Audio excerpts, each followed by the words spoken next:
kita di dalam ruangan ini Bapak Ibu. Sekali lagi kami mohon kerjasamanya untuk mengisi tempat duduk yang berada di depannya masih kosong.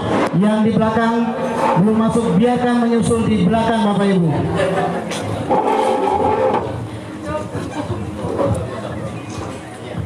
Oke Bapak Ibu, sekali lagi sebuah kehormatan bagi kita semuanya, tentunya dengan hadirnya beliau, sang formulator dari PT BES, dan kita semua benar-benar mendapat sebuah kebanggaan karena bisa belajar kepada beliau Bapak Ibu. Untuk itu jangan sia-siakan kesempatan ini Bapak Ibu. Kita tidak tahu kapan bisa bertemu dengan beliau lagi Bapak Ibu. Ini adalah sebuah momentum yang harus kita ambil dan kita gunakan sebagai awal dan langkah kita untuk lebih memahami dari manfaat dan produk-produk yang berada di PT BES ini Bapak Ibu. Kita jadikan ini sebagai langkah awal lebih baik lagi untuk bisnis kita Bapak Ibu. Untuk itu mari sebelum kita mulai, sekali lagi kita beri aplaus yang meriah untuk sang formulator kita, Bapak Profesor Ade.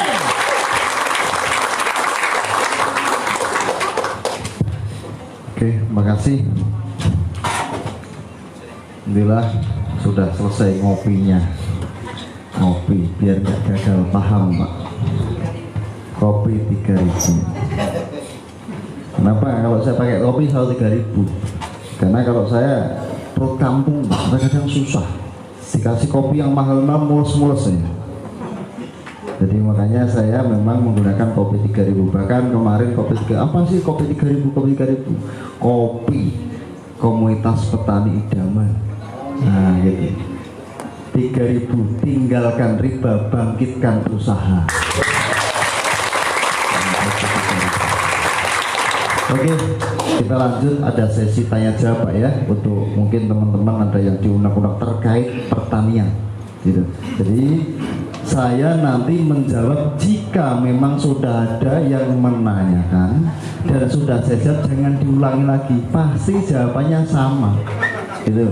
Nanti saya berharap kalau emang ada yang sudah bertanya dan sudah mewakili apa yang ditanyakan sudah cukup, oh jawabannya sudah ada gitu.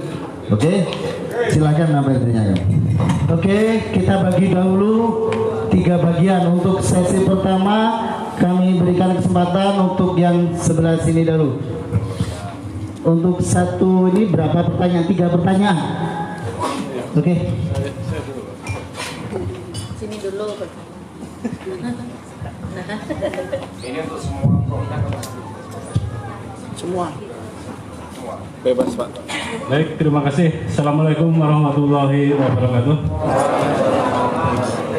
Saya bergabung dengan PT BES baru 1 bulan Pak, sebagai stokis di Kringsewu. Yang ingin saya tanyakan untuk penggunaan pupuk fotosintesa sama ini Pak, sama slow release tadi ya, itu apakah masih menggunakan pupuk kimia Pak? Itu yang saya tanyakan. Terima kasih. Oke, jawaban saya tanpa tambahan pupuk apapun. Intinya fotosintesa disemprot atau dikocor, pulang tinggal ngopi. Slow release ditanam, dilempar atau disuruh gitu aja, pulang tinggal ngopi. Datang sudah panen. Asal rutin 3 bulan sekali gitu, karena dia akan pecah, slow release ya, akan pecah bersama kelembapan tanah, diserap maksimal, nutrisinya lengkap. Jadi terkadang gini, bahasanya gini, kamu kerjanya bagus, tak kasih makanan untuk prasmanan kamu ya. Ini ada sate, gulai, pecel, wah semuanya ada, rokoknya ada, kopinya ada semua. Kalau kamu lapar nanti ngambil sendiri, oke, gitu. Jadi seperti itu. Supaya apa? Kita sering melihat bahwa tanaman itu sering rontok Pak, itu kurang kalium. Kenapa? Logikanya lagi, kita lagi kerja, lari-lari ngangkat beban, tiba-tiba mau makan, makanannya habis. Tumbang nggak?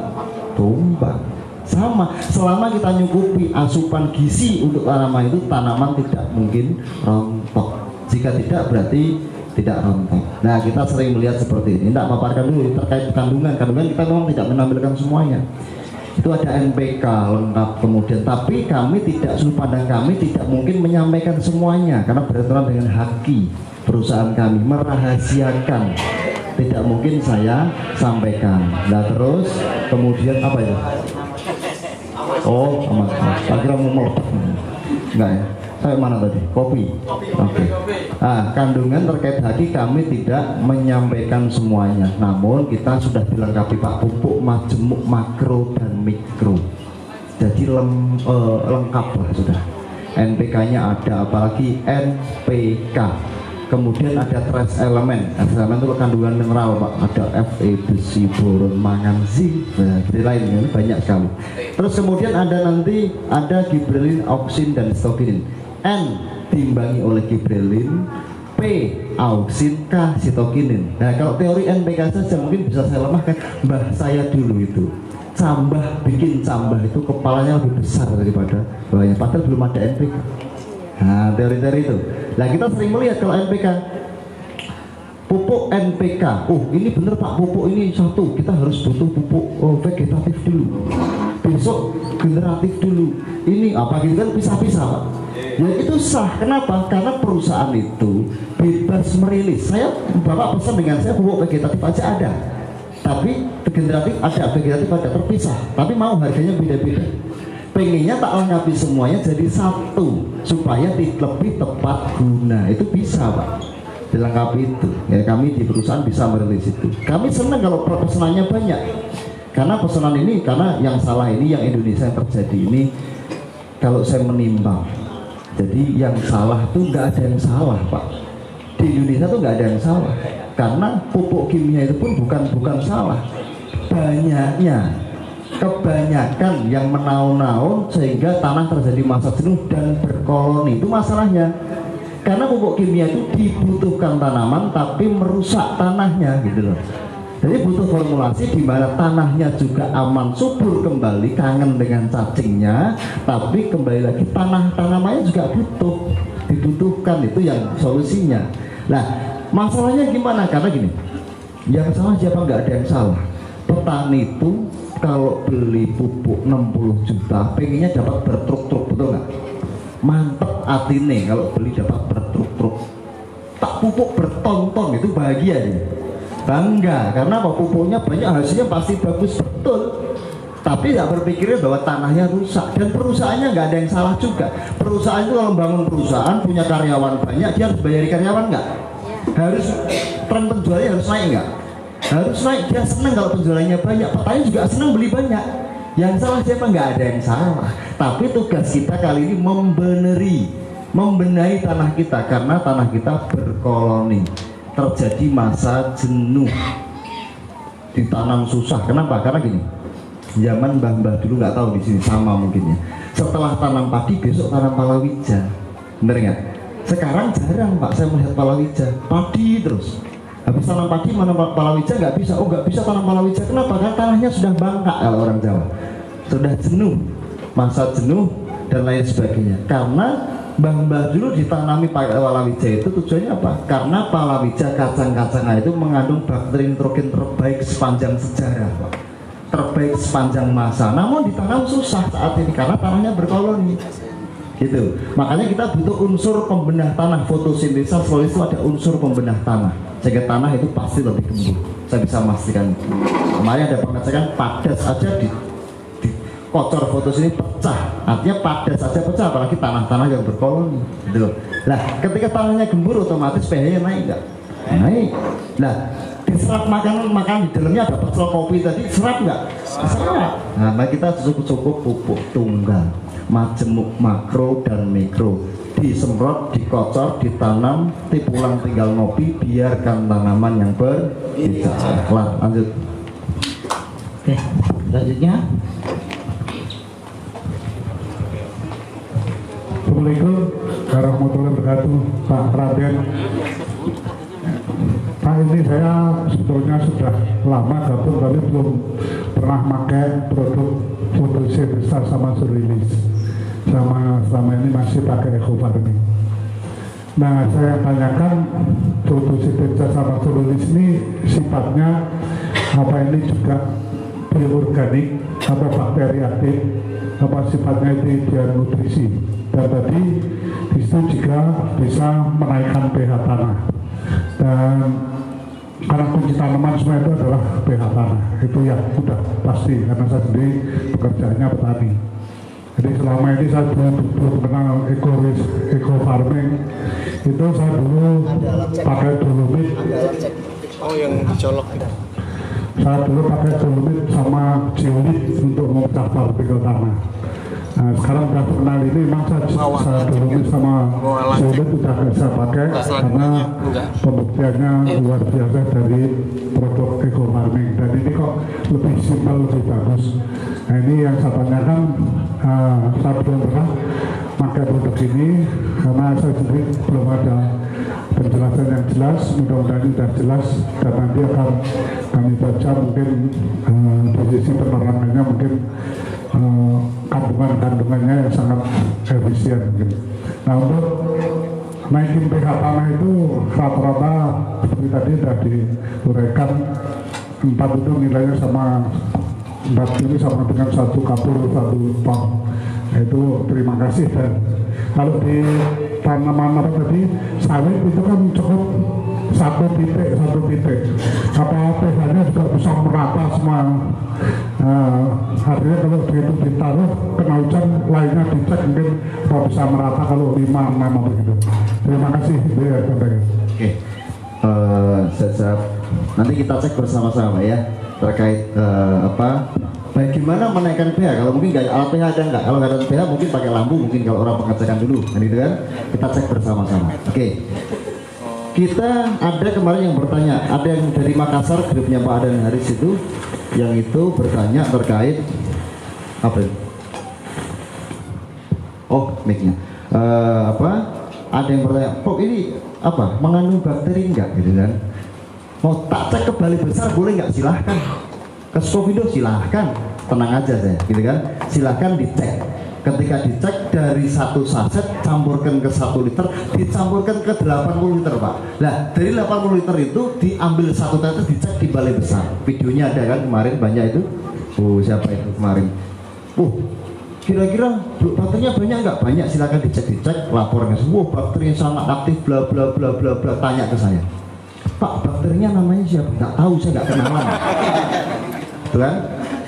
Saya nggak berkenalan, nggak punya kakaknya, nggak ngelahirin mula. Jadi kan nggak tahu. Oke, itu bagian urusan kami yang kita rahasiakan. Terus kemudian, Pak, terus dalam 1 tetes ada berapa miliar? 11 miliar. Masa banyak banget, nggak percaya? Hitung sendiri kalau nggak percaya. Loh, kalau emang dikatakan anorganik atau bagaimana, kenapa ada bakteri? Itu dari masalahnya. Terus bakterinya tingkatnya, ini sudah ikut SLC semua bakterinya, sudah aman, gitu kan? Dan kita memang sifatnya soluble ini Pak, semua larut dalam air. Nah, sifat soluble itu tuh sifat bagaimana kita mampu meresap. Kalau sekarang teknologinya namanya nano. COVID ini terlihat nggak? Tahu-tahu sudah ada yang nempel aja di dalam, karena nggak terlihat. Kita sering nggak ngupil gini, dapatnya hitam-hitam ini, partikel kecil kan Pak? Yang masuk partikel kecil nggak mungkin, kalau kerikil masuk berarti hidungnya kebesaran. Nah logikanya kan gitu. Yang bisa masuk ke dalam rongga-rongga kecil dalam tanaman yang dibuat ada sifat solubility. Dan insya Allah kita pakai sifat solubility, semua larut dalam air. Nah, kemudian terkait bakteri, kita ada bakteri di dalamnya. Dikatakan bakteri, teknologi bakteri kita menggunakan bakteri. Terus kemudian nutrisi kita cukup dengan nutrisi. ZPT kita atur dengan semua pelengkap ZPT. N-nya kita lengkap. Naikkan pH bisa dicek naik pH-nya apa tidak. Sudah terbukti kalau itu. Banyak, karena ratusan ribu Pak. Karena sebelumnya sudah banyak sekali yang sudah kita gunakan.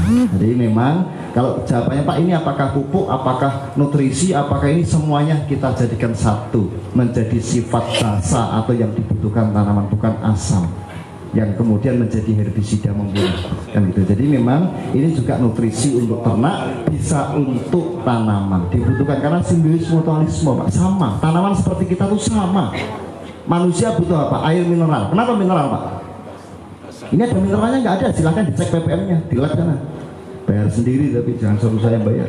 Satu rasa lemon 1 juta kan gitu ya. Silakan, karena ini air mineral. Kenapa dikatakan air mineral? Karena kandungan di dalamnya ada Fe-nya, zinc dan lain sebagainya. Kita minum Krating Deng misalnya, ada iklan, oh kita hormon, ya kita ada hormonnya, tapi kan kita lengkapi dulu hormonnya. Masa iya bangun tidur jam 10 lihat iklan Krating Deng, seger-seger, sehat-sehat Pak, tapi belum makan nasi, tumbang nggak lama-lama?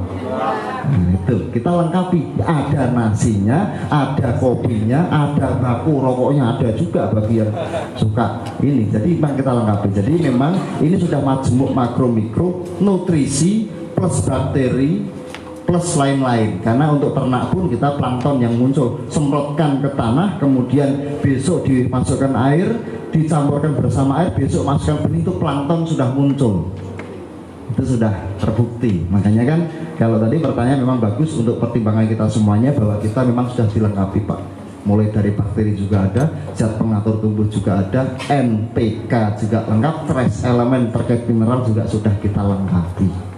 Jadi saran saya teman-teman, jangan percaya apa dari testimoni, jangan percaya, dicoba dulu Pak, baru nanti tanaman bicara. Kalau nggak bicara kasih mic ya bicara, betul kan? Oke, jadi gimana Pak? Bentar, ada tak selesaikan dulu, nanti baru Bapak pertanyaan ini. Oke, jadi kita lengkapi semuanya. Jadi yang penting kalau memang sudah mencoba, kalau sudah yakin baru mudah meyakinkan orang itu dijaringan kan gitu kan. Nah kemudian saran saya Pak, minimal 1 dicoba dulu. Nah nanti kalau terkait lainnya PPT yang tanya leadernya Pak, leadernya kalau nggak mau menjawab, oh dimarahi aja, suruh blokir aja idenya. Nah, tidak semua saya jawab. Makanya kan kami ada di perusahaan itu sudah ada leader-leader yang sudah kita bekali dengan Zoom dan PPT. Leadernya jangan malesan, harusnya kalau masukkan ke jaringan atau grup sudah dikasih tahu dulu terkait produk-produk yang akan launching dan sudah ditampilkan PPT. Leadernya harus belajar juga terkait produk knowledge. Tuh. Nah, ini kalau leadernya nggak mau jelasin, laporkan saya, nggak marahinnya Pak. Tuh. Oke, saya kira gitu Pak ya, cukup Pak ya. Berarti logikanya Pak, walaupun harus sekali aplikasi 4, baru sekali aplikasi 6 pun tidak masalah Pak, karena semuanya bakteri. Bukan cuma bakteri, ya nggak masalah, tapi kan kita bagaimana kita itu memberi kepada tanaman yang disukai, yang dibutuhkan, bukan memberi keadaan terpaksa. Nah sekali pelit amat Pak, kan gitu logikanya kan. Tanaman sudah menunggu-nunggu datang untuk kita beri makan, tapi nggak datang-datang untuk memberi makan, padahal dia menunggu-nunggu. Nggak mau tanaman menunggu, puasa nggak mau. Nah kalau kita mengharap buah atau hasil maksimal, kita harus memberi makan pagi, siang, dan malam sesuai dengan yang diinginkan tanaman itu. Gitu kurang lebih Pak. Bahkan fotosintesa ini menariknya Pak, Bapak silakan dicek. Saya tanam padi kemarin testimoni juga banyak. Kita sudah sering menggunakan salibu Pak, salinibu. 1 kali tanam 3 kali panen Pak. Silakan dicoba. Nanti nggak percaya, jangan percaya, coba dulu. Kita sering melihat gini, 1 kali tanam 3 kali panen. Kan kita sering melihat sawah-sawah pinggir jalan itu habis panen, besok musim ketiga, kemarau panjang, tanahnya tumbuh lagi ada bulirnya, ada nggak? Gitu kan? Kenapa nggak panen? Ya karena nggak dikasih makan, gimana mau panen? Makanya kita pakai saya ini dipotong 5 cm Pak, dipupuk fotosintesa lagi, kasih air, pakai drainase. Kuncinya waktu penyemprotan airnya dihabisi supaya ditangkap maksimal oleh tanah. Besok dimasukkan air lagi, ditutup, sama gulmanya dibersihkan, dicoba aja. Nah kemarin ada yang sudah mencoba berhasil, makanya teman-teman mencoba. Bahkan kalau saya bikin edukasi nggak gitu, saya ada serada 4x4 itu, kalau saya nanam itu depan rumah Pak, padi itu Pak, pakai polybag yang tidak ada lubangnya, plastik yang tak balik, kemudian itu nanti tak kasih benih padi. Waktu panen tak masukkan mobil Pak ke petani-petani itu, saya edukasi gitu. Pak ngapain? Panen padi, panen padi di sawah, saya di atas mobil, panen padi, kurang ajar kan? Artinya kan mengedukasi petani dengan teknologi tepat guna yang seperti itu. Karena di Jepang nanam padi dalam gedung, kenapa di Indonesia nggak bisa? Karena nggak mau belajar gitu kan. Intinya supaya apa yang saya sampaikan ini jangan percaya dulu, silahkan dibuktikan gitu. Karena kalau luar negeri bicaranya teknologi dan mampu, kenapa kita nggak mampu? Apa pinternya mereka, bodohnya kita kan gitu kan? Atau sebaliknya gitu. Padahal kalau bicara mineral, Indonesia itu kurang apa suburnya? Jawa, Sumatera itu kurang apa suburnya? Jangan kan pelok atau pelok Pak ya. Biji mangga dilempar aja besok tumbuh Pak. Tanah kita itu saking suburnya. Cocor bebek dilempar besok tumbuh Pak. Jangankan itu lagi, celana yang laki-laki dilempar istrinya hamil langsung. Saking suburnya tanah kita. Oke gitu Pak ya. Oke, sip. Oke, silakan berikutnya. Oke, satu orang dari baris sebelah sini ya. Bismillah. Assalamualaikum warahmatullahi wabarakatuh. Nama saya Harnoko, Pak. Dari penjelasan Bapak, ada yang saya pertanyakan. Satu, untuk fotosintesanya. Karena di Lampung ini, Pak, banyak komoditas selain petani, karet, sawit, macam-macam. Di sini juga tambak, Pak. Tambak ada Bracasena dan Lipasena. Dan ini tadi kan bisa untuk nutrisi air ya, Pak. Nah, fungsinya kalau untuk udang selain untuk makanannya, apakah bisa untuk penyakit, Pak? Itu satu, untuk fotosintesa. Nah, untuk yang herbisidanya tadi, Pak, jenis rumput untuk herbisida ini apa dikelompokkan hanya daun sempit, daun lebar, atau gimana gitu? Jadi ada satu rumput, Pak, yang bikin saya pusing, dan pertanyaan ini belum bisa saya jawab dari petani. Itu namanya rumput ulangan. Apakah bisa herbisida ini membunuh rumput ulangan? Nah, saran saya ke petani-petani itu ada satu obat, Pak. Itu namanya cangkul sida. Iya, nggak bisa cangkul aja, Pak, itu kasih obat. Karena gimana?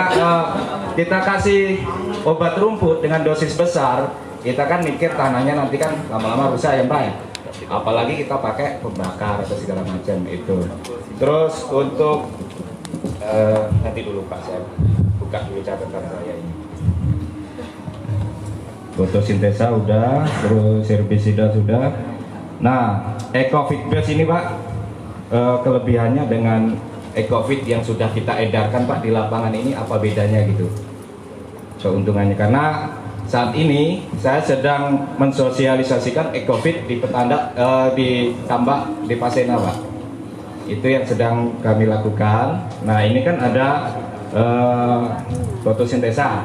Nah, kami nanti kan kenalkan lagi, Pak, apa kelebihannya, apa bedanya itu. Nah, satu lagi, Pak, pertanyaan, Pak. Banyak ini. Ini belum tentu kita ketemu lagi kan, Pak ya. Terus untuk slow release, nah ini tantangan saya, Pak. Banyak mitra-mitra saya ini punya kebun sawit ribuan hektar bahkan, dan gitu. Bahkan saya mencoba untuk menembus ke pabrik sawit, mungkin bisa untuk uji coba slow release-nya. Ini setelah pemakaian slow release, kira-kira ini berapa hari, Pak? Berapa bulan kelihatan gitu hasilnya? Itu. Mungkin itu aja, Pak. Terima kasih. Assalamualaikum warahmatullahi wabarakatuh. Oke, sip. Saya jawab yang terakhir, yang pertama lupa. Banyakan. Tapi nggak apa-apa. Tadi yang terakhir slow release, ya. Tantangannya apa tadi, Pak? Kelihatan hasilnya setelah dipupuk itu Oke, berapa? tergantung tanaman. Tergantung tanaman. Kenapa tergantung tanaman? Karena tanaman itu jika memang tanamannya sehat, otomatis langsung akan memberi buah. Kalau sakit ya memberi dulu, Pak. Aku udah dikasih makan tapi tak capek, tak istirahat dulu, tak menyembuhkan dulu, baru akan memberi buah. Tergantung. Ada macam-macam kemarin. Dari beberapa sebulan setengah sawit sudah kelihatan, sebulan sudah kelihatan, 1 bulan, 2 bulan sudah keluar bunga, terus daunnya sudah turun juntai-juntai, dan itu sudah terbukti kalau itu. Termasuk usia Sudah tua sekalipun, dan bahkan sudah saya beneri, saya pernah ke tanah terburuk di dunia. Terus lagi sudah kita risetkan, silakan dicoba, karena sekarang untuk memang pembenahan sawit, kalau Bapak muji yang sawit bagus mungkin oke. Ya. Tapi carilah sawit yang paling jelek, dah gitu aja, dicoba, biarkan tanaman bicara. Oke, yang tadi slow release. Terus kemudian kedua tadi Ecovit Base. Bedanya apa dengan Ecovit yang? Saya nggak tahu bedanya karena saya bukan formulator Ecovit, cuman mungkin sama ya untuk ikan ya. Kurang lebih sama. Kurang lebih sama, oke, jawabannya sama. Oke, terus apa lagi? Fotosintesa. Untuk udang menyembuhkan. Oke, udang itu adalah hewan atau ikan itu genetiknya, udang itu di tanaman liar, Pak. Tanaman liar, hewan liar kan gitu kan, ikan liar. Kenapa diternak? Karena dianggap worth it. Ikan, udang semuanya itu sebenarnya itu di liar, yang hidupnya makanya butuh plankton, dan dia tinggal di atas tanah yang ada airnya. Gitu, kami dulu, tanah di atasnya ada airnya. Solusinya apa? Kenapa penyakitnya keluar? Karena tanahnya nggak benar. Tanah berkaitan dengan pH tanah. Nah, ketika seperti itu nggak ada lumut, tanahnya nggak benar, kemudian apa? Di situ ada planktonnya apa tidak, gitu kan? Nah, itu yang wajib diketahui. Nah, ketika TDS-nya cukup, airnya planktonnya ada, ikan pun mulai dari kecil sudah mengonsumsi plankton, otomatis sehat, lebih sehat. Jadi sarannya jika dalam 1 hektar dihabisi airnya dulu, disemprotkan fotosintesa. Hari ini semprotkan fotosintesa, kemudian besok air masuk dicampurkan bersama air, boleh 10 boleh, 5 boleh. Kita menghitungnya bukan jumlah air tapi jumlah plankton yang terkandung dalam fotosintesa yang akan dimakan jadi benih. Satu itu disemprot fotosintesa, kemudian dimasukkan air, besoknya lagi dimasukkan benih. Itu plankton sudah muncul, Pak. Nah, plankton itulah yang dibutuhkan ikan untuk menjaga imunitas. Gitu. Terus Pak, kalau muncul rumput ganggang gimana Pak? Ya ikut subur rumputnya. Enggak, masalahnya di tambak kemarin rumput ganggang itu terganggu Pak. Makanya mereka membasmi rumput itu pakai urea untuk membusuk rumput itu. Kata beliau begitu. Kita fokusnya pada planktonnya, Pak ya. Jadi fokusnya pada plankton yang dibutuhkan ikan sebagai imunitas dan pembenahan tanahnya. Gitu aja. Jadi pastinya memang kita masukkan kosongkan air, semprotkan fotosintesa, masukkan air, kemudian dimasukkan bersama fotosintesa. Boleh bersama air, besok plankton sudah muncul. Kepakan boleh, asal fresh Pak ya. Buka saset 1 gram, 1 liter, campurkan kepakan 8 liter, silahkan langsung ditaburkan sesuai dengan kebutuhannya. Gitu. Kemarin sudah nyoba Pak fotosintesa? Belum sama sekali. Oh ya, berarti oke. Terus apalagi tadi sudah? Herbisida untuk rumput tulangan bisa enggak? Bapak tadi punya pasulisida ya? Oke, saya punya cabutisida namanya. Kalau emang nggak bisa, dicoba dulu Pak. Sebenarnya memang sudah kita kemarin ada pertanyaan yang sama, ada yang kemarin yang sudah diatasi terkait itu. Gitu. Itu memang sudah ada di kantor. Dosisnya 1 saset untuk 4 tangki, berarti 30 gram. Karena 1 saset beratnya 140 gram, 30 gram untuk 1 tangki, ukuran 15 sampai 20 liter. Di pagi hari sebelum matahari muncul, pagi disemprot, jangan ada hujan dulu. Misalkan pagi disemprot, siang kena matahari sudah mulai tertidur. Mungkin butuh waktu 1-2 hari. Gitu. Dicoba aja Pak, sudah kita coba sebelumnya. Nah gitu, semua yakin tidak mungkin percaya saya menyampaikan A sampai Z-nya. Tapi yang mungkin di sini yang testimoni sekarang ordernya banyak-banyak tadi siapa Pak Teguh, siapa tadi yang laporan sampai berapa miliar, berapa juta, berapa itu 3 miliar itu karena sudah mencoba Pak sebelumnya. Dan itu memang sudah kita gunakan di PTP. Jadi di sini narasi kami adalah bukan membandingkan satu sama lain. Tugas saya di sini hanya menyampaikan produk dari PTP yang akan launching, dan insya Allah Pak produk di PTP semuanya is the best, nggak ada yang jelek. Oke, betul Pak. Oke. Baik, untuk sebelah sini 1 orang. Ya, terima kasih waktu diberikan kepada Profesor Den. Hanya satu yang saya tanyakan, untuk pemupukan ekosida fotosintesa itu waktu yang tepat jam berapa? Ada yang mengatakan pagi dan sore. Nah, waktu makannya jam berapa? Itu saja. Terima kasih. Ekosida Pak. Bukan, fotosintesa. Ya. Fotosintesa pagi sore Pak yang bagus. Kenapa? Karena di atas jam 10 itu stomata menutup, mulut terbungkam disuapin. Nggak mau. Jadi itu rata-rata pagi sampai siang jam 9 jam 10, sebisa mungkin pagi, sore jam 3 turun. Itu sudah mulai membuka. Sore malam sudah buka. Silahkan disemprot. Jadi kalau pagi memang siang itu tertutup stomata. Itu yang paling bagus. Jaraknya ekosida dengan fotosintesa, jika tanamannya sakit di ekosida dulu baru di fotosintesa. Jarak minim 3 jam. Atau pagi sore, pagi ekosida, sorenya fotosintesa. Gitu. Oke, Bapak. Ada lagi? Baik, 1 pertanyaan lagi. Bapaknya coba yang tadi namanya. Assalamualaikum warahmatullahi wabarakatuh. Jadi sehubungan waktunya sudah sore Pak ya. Nanti kajian yang jauh dari Bandar Jaya mungkin ada. Jadi langsung saja saya usul ya, saya kan petani cabai. Jadi mengatasi keriting itu udah kewalahan. Apa kira-kira bisa tuh untuk mengatasi keriting itu, dan penyemprotannya itu lebih baik itu berapa hari sekali? Cuma itu aja.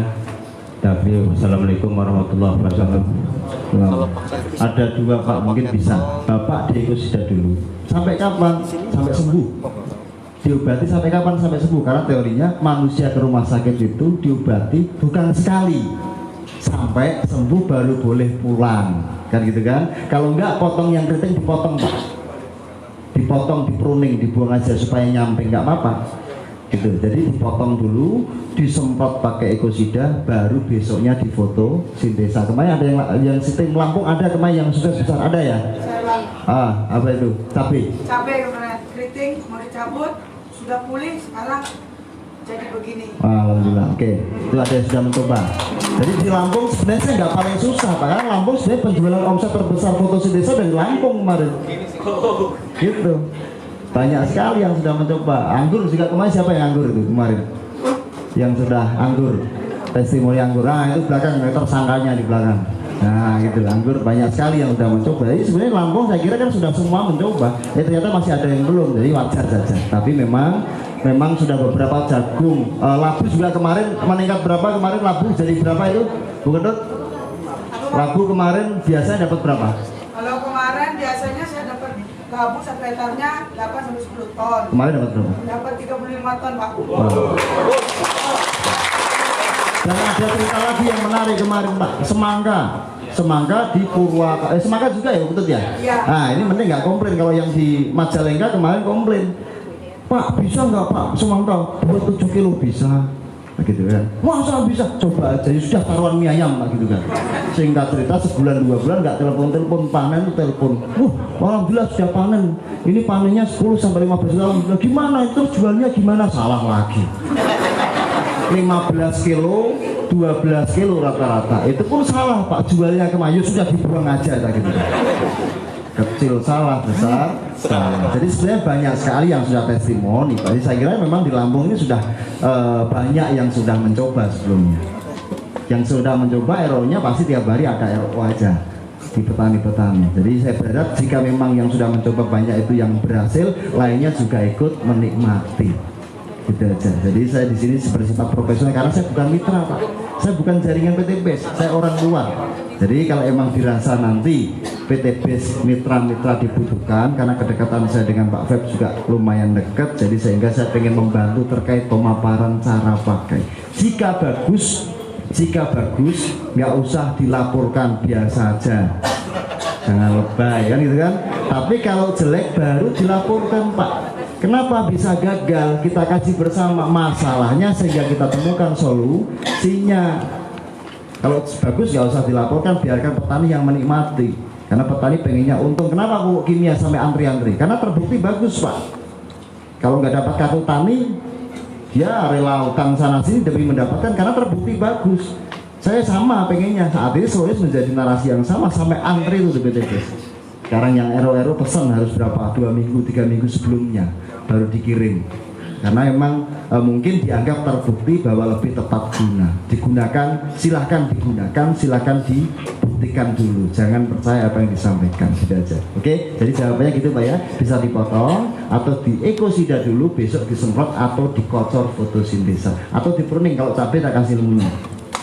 Ini tak lebarkan sedikit. Cabai itu kalau panen cabai diusahakan jangan posisi yang merah baru dipanen, jangan, karena cadangannya dimakan maksimal oleh itu, dia tidak memberi kontribusi maksimal kepada tanaman. Nutrisinya setelah itu dimakan oleh itu. Ranum diambil hari besok dijual, itu lebih disukai pedagang, gitu Pak ya. Jangan dibiarkan sampai terlalu tua. Ranum dipetik besok dijual, itu karena apa? 11 butir butuh nutrisi, akan diserap maksimal oleh nutrisi cabai yang paling tua. Dan dipotong itu supaya menyamping, itu lebih umurnya lebih lama. Karena saya punya cabai umurnya 2 tahun sama ini masih produktif. Nah, selama tanaman cukup nutrisi itu kita produktif. Dan kita sering melihat bahwa kayak misal fotosintesis florilis ini kita bukan memacu pada buah saja Pak. Kita itu memperbaiki fungsi akar, batang, dan daun. Sehingga kalau kita perbaiki fungsinya, dia akan normal kembali dan disukai tanaman itu. Jadi munculnya, jadi dia kita, Pak ini nanti buahnya banyak gimana, macunya gimana? Kita nggak memacu, kita tuh memuliakan. Sehingga tanaman kalau mulia memberi yang terbaik itu saja, karena mereka adalah makhluk dianggap.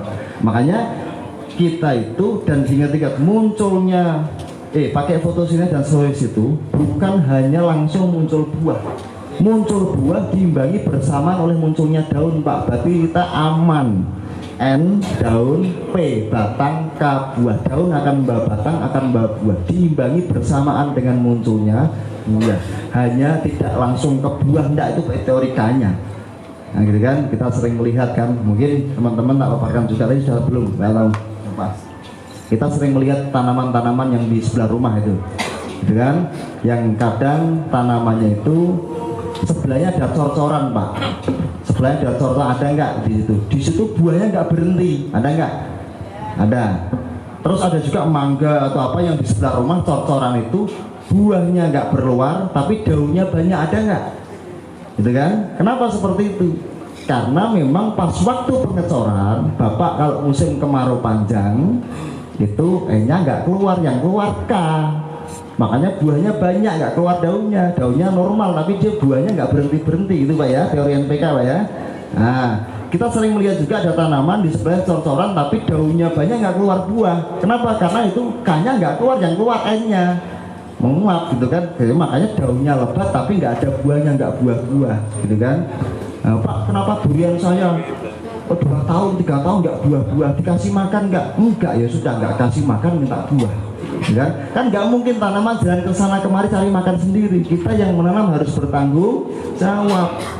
Itu makanya kan, nah durian, mungkin ada durian juga di sini. Durian ada kuncinya, Pak, tak kasih ini. Kenapa durian? Durian itu kuncinya dalam satu tangkai ranting itu 100 daun membawai 1 buah dalam GAP, Global Agricultural Processing.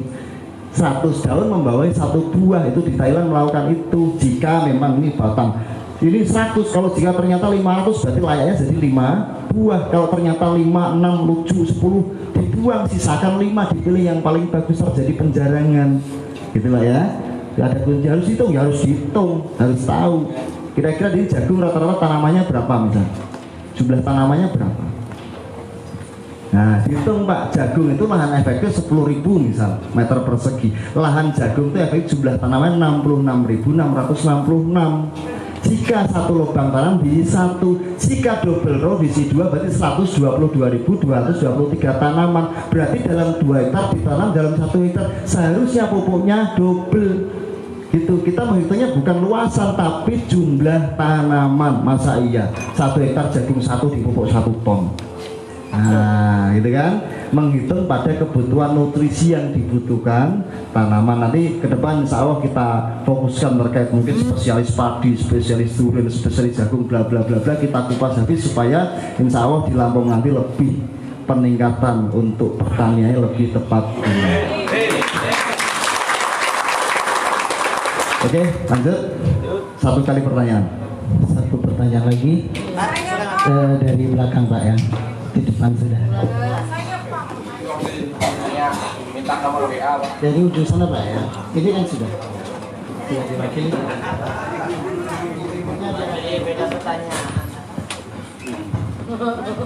Assalamualaikum warahmatullahi wabarakatuh. Saya mewakili tim dari Metro Pak. Sudah 8 bulan saya mengadakan demplot demi demplot, bahkan saya nyemprot sendiri, apa-apa sendiri dengan eco farming Pak ya. Dan sekarang saya di sini mendengarkan dari penjelasan Bapak tentang eco farming slowilis ya Pak ya. Slowilis ya apa? Yang jelas itulah ya Pak ya. Sudah daripada susah. Nah, produk yang sekarang ini kan lebih efisien Pak daripada eco farming ya Pak ya. Nah, terus selama ini kan saya belum pernah mendemplotkan tentang produk yang ini. Selama ini eco farming. Cuman alhamdulillah dalam 8 bulan ini saya mendapatkan hasil, bisa mengenalkan petani yakin, dan akhirnya beliau bergabung dengan saya. Yang saya tanyakan Pak ya, karena saya ini juga sekarang lagi dikontrak sama perkebunan sawit. Alhamdulillah baru aja Pak, minggu ini saya teken kontrak ya. Jadi saya pasti nanti akan menggunakan produk yang slowilis ya. Iya bener ya. Jadi perlahan-lahan pasti nanti saya akan pindah ke yang produk baru ini. Yang saya tanyakan, karena petani dari awal kan sudah percaya dengan adanya eco farming, Pak, ini bagus-bagus, karena untuk di Lampung memang saya belum membuktikan. Jadi yang saya pengen tanya kepada Bapak, poinnya, apakah nanti lambat laun eco farming ini memang akan diganti total dengan yang baru ini? Itu aja, terima kasih Pak dari saya. Oke, pertanyaannya diganti, itu bukan wewenang saya menjawab, Bu. Karena Pak Febrian yang pernah menjawab itu. Sudut pandang kami di perusahaan hanya memperkenalkan produk yang saat ini B2B dengan PT BES. Terkait diganti dan tidaknya, saya nggak tahu. Saya mengharap tidak ada yang diganti, tapi terus berkembang melesat semuanya produk di PT BES. Karena menimbang saat ini, jika memang Sloris menjadi narasi yang asik membantu untuk lebih tepat guna yang biasa bertonton sekarang cuma 12 kilo dalam 1 hektar, kan lebih tepat guna. Daripada fotosintesa mungkin bertengki-tengki banyak, berliter-liter air, susahnya air, ini lebih tepat guna. Pertanyaannya tadi, jika diganti, saya tidak tahu, wewenang saya bukan untuk menjawab itu. Tapi saya berharap semuanya dari PT BES berjalan normal dan semakin melimpah dari PT BES. Oke, terima kasih. Saya kira cukup, Pak, ya, untuk pertanyaan. Oke, cukup. Saya tutup di sini, teman-teman semuanya. Terima kasih. Permintaan maaf jika ada salah kata ucapan yang mungkin berkenan di hati. Insyaallah nanti saya berharap teman-teman semuanya, karena menimbang saya di sini nambah saya dengan Pak Randu. Kalau Pak Randu, beliau adalah sahabat saya. Sultan Randu adalah sahabat saya, ada mungkin di bawah. Jadi Pak Randu, Pak Febrian, semuanya adalah sahabat teman saya dan kita mitra bisnis yang profesional. Tapi saya berharap di sini, jika memang nanti di Lampung ini berkembang pesat jaringan-jaringan di mitra PT BES, saya insya Allah akan sering kunjungan ke Lampung.